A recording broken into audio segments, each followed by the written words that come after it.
Welcome back to the Clearly Frame Advantage MTG Tournament, friends. I'm Ailey Learning alongside Corey Baumeister, and we are into round 3 of the action. Corey, so far, any standout cards or decks for you? Well, I mean, it was really round 1, it was a story of Izzet spells, and round 2, it was a story of mono green, and both of those strategies looked really, really good. I want to see them paired against each other. I want to see who wins that matchup, but so far it's just been great seeing some new standards so far. I'm looking forward to the rest. It has indeed. Before we jump into round number 3's action, just gotta say a big thank you to the sponsor for this tournament. It is, of course, Clearly. They have brand new gamer glasses that they have launched, and you can go and get yourself a pair for 30% off of the frames using the code MAGIC30 at checkout. So go and check them out indeed. Make sure you can see things more clearly. Aha! Look at me. Exactly. With all my Then you don't miss. Then you don't miss lethal. Then you don't miss lethal. Whoa! I'm feeling attacked by our pun counter there. Okay, now I feel like we need to keep going now. We should keep going indeed. And let's keep going with this action. Coming up in round number 3, we're going to check out Is It Dragons by Hogpog. She has been absolutely crushing it lately. This is, of course, Aria, fellow commentator and extraordinary Magic player, rocking some good old Goldspan Dragon, Ashmouth Dragon, Smoldering Egg nonsense, along with a bunch of spells. Corey, talk to us about this one. Yeah, agreed. She has been dominating. It seems like every single week, it's like, oh, yep, I won this tournament. I top 8'd this event. So nice to see her doing well as well. But yeah, this is kind of the more traditional version of Izzet that we saw. There's these controlling versions that we saw in round 1 that have completely went away from Goldspan Dragon. And then there's certain lists that we see with just Smoldering Egg as win cons. Now we're adding Goldspan back into the equation and still going with the Alrund's Epiphany stuff. Not really trying to copy any spells, just trying to be a good value deck that can all of a sudden just go way over the top with Goldspan Dragon. And it's hard for that card to be bad. So yeah, I think this list looks pretty good. Try really hard. Just a little bit. Let's take a look here at the Sultai Festival deck, or as I like to call it, Slowco, not Coco. Storm the Festival. This deck looks spicy. Wow, this deck does look spicy. The one thing Goldspan Dragon does not want to see is Limerith Desert Doom, too. That is just something that cannot be attacked into very well. And I played against this deck on the ladder last night, and my opponent just went Storm the Festival and got Renin 7 and Binding the Old Gods. Whenever you can get a removal spell off Storm the Festival, it is completely obscene, and this deck looks awesome to me. I'm excited to see this in action. Indeed I am. And if you're wondering where Cat is sleeping back here. Thankfully, so I can see clearly the game that we are about to cast. We will leave the cat Add sleep. another counter. Yes, add another counter. Yes, we should get a pun counter up here. I'm sure we can bother production with this totally unnecessary thing to add to the screen. Didn't you already see it? That's what I was referencing. It's there. Yeah, it's totally there. It was there before. You're not lying to me. It does exist. Yes. Maybe you got to put on your glasses again to be able to see that. I think I need to. Maybe that's another one for the counter. Anyway, as we get into this game, we're going to kick things off with a Volatile Fjord. Another one drawn at the top of the library here for Hogpog. And she's quite happy to see the Smoldering Egg down on turn 2. Let's see how quickly we can turn this into a dragon. Yeah, I love this sequence that this Izzet deck can allow. Being able to play Smoldering Egg on 2 and then just Expressive Iteration on 3 and then kind of evaluate on turn 4 what you want to do. But that initial setup turn is just so great. Hoping you find a land off Expressive Iteration, of course. But I just love that sequence. That's super neat. We're going to see Root Coil Creeper coming on down after this Prosperous Innkeeper hits the board, makes that treasure token, allows you to start ramping into, let's get a turn 4 Renin 7. That seems pretty darn good to me. So yeah, not bad at all. Now, this is going to throw me off every single time, but our opponent, or our opponent, Hogpog's opponent is TIMUR playing Sultai. How many times am I going to get that mixed up? Let's start a counter for that too, why don't we? Yeah, that's a trap for us there. That's nothing we can really do there. I like this. Really, Hodgepodge is just really trying to play as slowly, as defensively as possible, save these expressive iterations to kind of eliminate some of the variance that card can do. And this has become like a really nice way to use that card. Of course, on turn 3 there, if you hit a land, it's awesome. But if you miss, all of a sudden it's just 2 mana, you pick 1 card. Yeah. That's not that great. So I like the patience here from Hodgepodge. For sure. Keeping up that disdainful stroke too, knowing that there is plenty of mana on TIMUR's side of the battlefield, can fire off Storm the Festival or Wrenn and 7. Now, do they sniff out this disdainful stroke? Yeah, pretty tough. If you think the disdainful stroke is there, and no matter what, you just want to play one of your big spells anyways, I like starting with Storm because it is going to be able to come back. But yeah, that would have been really nice for TIMUR to just jam Skullport, Merchant, and Prosperous Innkeeper and kind of sniff that out.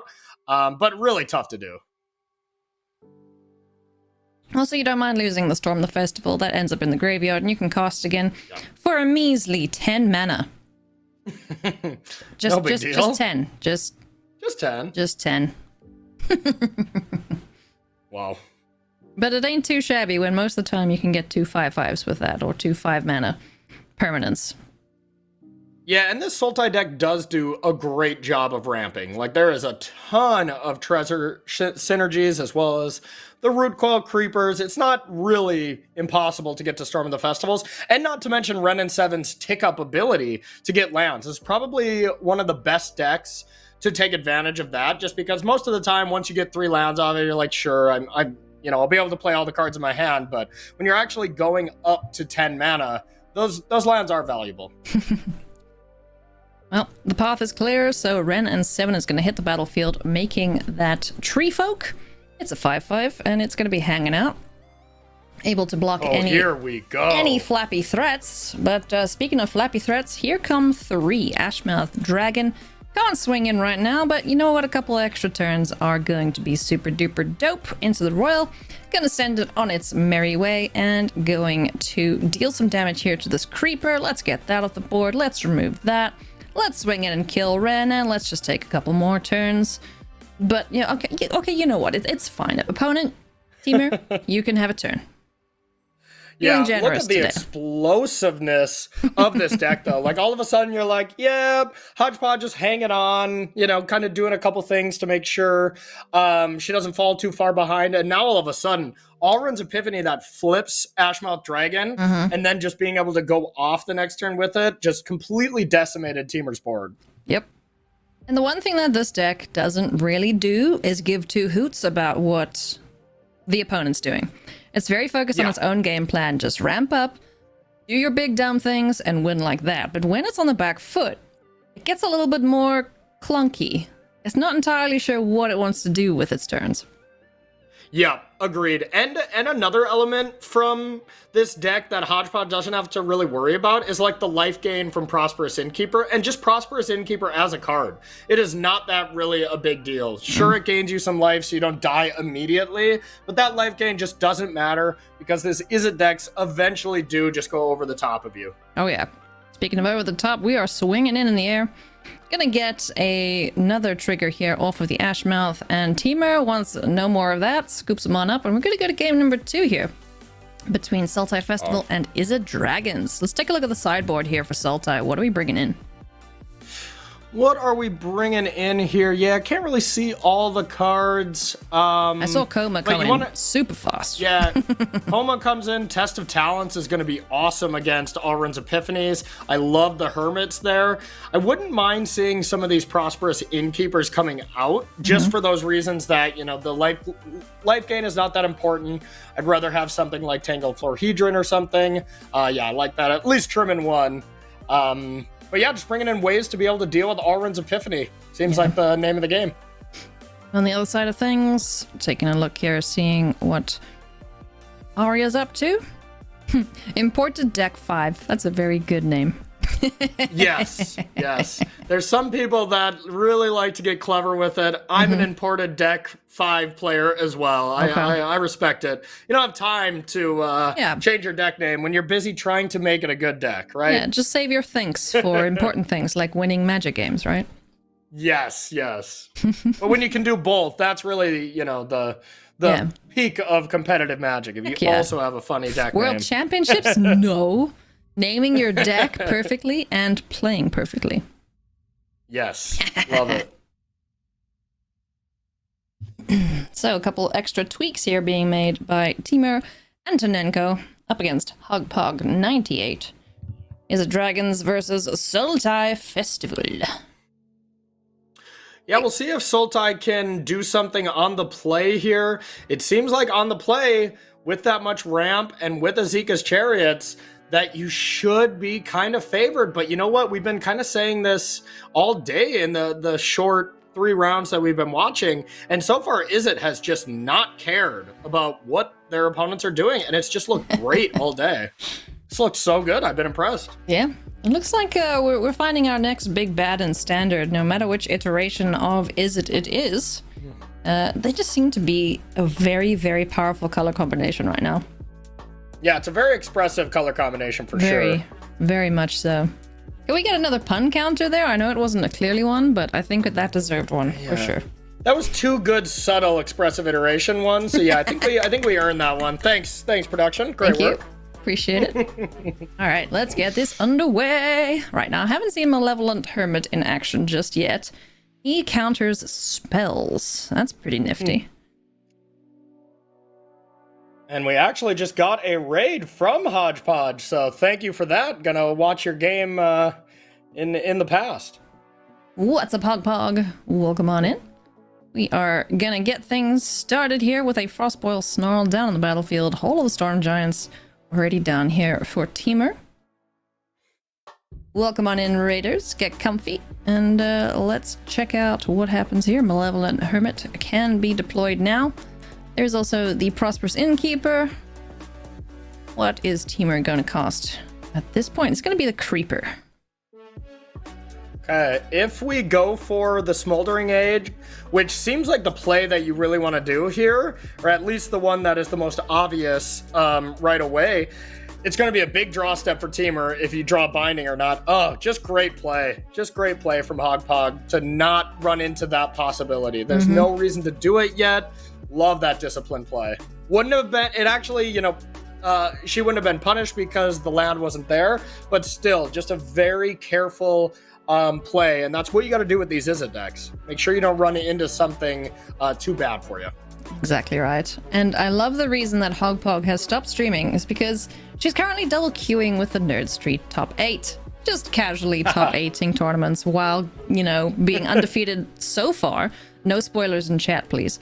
From what we've seen. So the peak Magic gamer right there, ladies and gentlemen.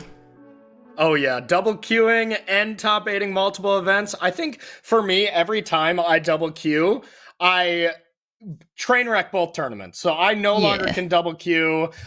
She is a much better player than I am and wins all the time. So more power to you. I think the closest I've come to double queuing was commentating a championship. I think it was alongside you and playing in, it wasn't the Arena Open, it was one of the qualifier. You can play and qualify for this event. Yeah. I made day 2, but then failed miserably, so. Wasn't it just you earlier today that said you cannot play Magic while commentating, and you're now telling a story on air? This was between rounds. Oh, sure, sure. I wouldn't do it while I'm commentating. My brain can't handle that many things at once. Jeez, Corey. Yeah, that's fair. Okay, I I'm had to call far you too out easily on that distracted. Same. Finding the Old Gods is going to get disdainfully stroked, and we're going to see a couple counters here on a little smoldering egg. Yeah, the dragon. Hermit can do something to this disdainful stroke, which probably have to deal with the smoldering egg, but Hogpog does not really care because next turn, Goldspan Dragon get a treasure into the story or into the royal available is going to be an excellent play. Yeah. And then just being able to do it again the following turn. Oh yeah, that's nasty. Here comes Goldspan Dragon. Turns out this magic card is quite good. Gives itself treasures to protect itself into the royal. Able to be cast. Can bounce it back or bounce. I think it could bounce itself. Wait, hang on. Let me double check before I lie to you. Yes. Yep, it can. It can. And then you get the treasure itself. too, which is pretty cute. Icky. Yeah. Ew, gross. It's a free spell. Yeah. Ugh. Yep. I love it. And here is a play that TIMUR's like, okay, this should work, right? I have a 5/5 that has reach. You have a 4/4. Nothing wrong can happen here, right? But we're gonna be able to see what we can into the royal here to bounce this. And if you don't kick it, you also get to Alrund's Epiphany here, and then Goldspan Dragon again. And yeah, Oh, no. welcome to being 3-0, Hogpod. Oh my goodness, This is looking great. So gross. And that's why you play Goldspan Dragons, is for these kind of scenarios. You get to present pressure that's tricky to deal with, as well as just gain a huge mana advantage and, just go to town. Yep, certainly going to town. Value Town, I believe, is the name of the place. This Goldspan Dragon plus a couple pigeons are going to swing in here for a buttload of damage. Down to 8 goes TIMUR. And what do you do at this point? I mean, sure, you can put a dragon in the way, but yeah. Mm-hmm. There's a Shadow Skull smashing in hand, so whatever comes down is just gonna die. Yep, it really has to be at this point, like Storm the Festival into Ren plus Limerith or something like that, and just doesn't look like it's gonna be possible. And, so far, Hogpodge's play has been really tight, really technical, and I've been really impressed. Yeah, always impressed when she's rocking it. Yeah, and look at this. I believe it's just enough mana to play Ward 3 and do this for 7. Yeah, for 5. Oh, I just needed to do 5. Yeah, 7. 7 mana total is what I meant. But yeah, so... Yep. Oh, it's Ward 4. That's right. Perfect. Ew, gross, but so flippin' good. Wow. Here comes Goldspan Dragon swinging on in, and there is the W, an easy peasy 2-0 for Hogpog, who's gonna go and play in the top 8 now, because why not? Just look at her go, Corey. Grief. Someone has the frame advantage here and is seeing very clearly with those You perfect can, plays indeed. there, so impressive work.